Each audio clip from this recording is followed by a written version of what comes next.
તો ક્યાં તો એશ કલર રહેશે ક્યાં તો હેર રહેશે. એટલે હેલો, હાય. શું પ્લાનિંગ છે આજે? એશ કરાવવાનું વિચાર્યું છે અચ્છા, મેં. યસ. બતાવો. ઓકે, આ એશ બ્લોન્ડ છે, એશ બ્લોન્ડ. ઓકે. બીજો એશ બ્રાઉન છે. ઓકે. એશ બ્લોન્ડમાં જ જોવું છે? હા, મોસ્ટલી જ કરવો છે મને. ઓકે, બિકોઝ એનાથી વધારે લાઇટ થઈ નહીં શકે કારણ કે તમારા હેર ઓલરેડી ડ્રાય છે, ડેમેજ છે. યા મેક રાઈટ, સેન્સ. એનાથી વધારે આપણે જો લાઇટ કરશું તો ક્યાં તો એશ કલર રહેશે ક્યાં તો હેર રહેશે, એટલે એટલો લાઇટ નહીં થશે. સી આપણે જે ફોટોમાં છે એ પ્રમાણે ફ્રન્ટ હાઇલાઇટ કરશું, જેને કહેવાય છે ફેસ ફ્રેમિંગ હાઇલાઇટ્સ.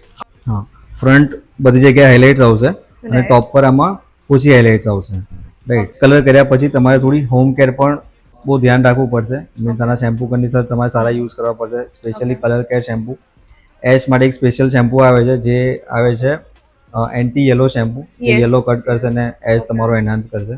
એ બધું યુઝ કરવું પડશે, એ તમને ગાઈડલાઇન ઇન બિટવીન હું આપી દઈશ. બરાબર, ચલો તો સ્ટાર્ટ કરીએ. યપ.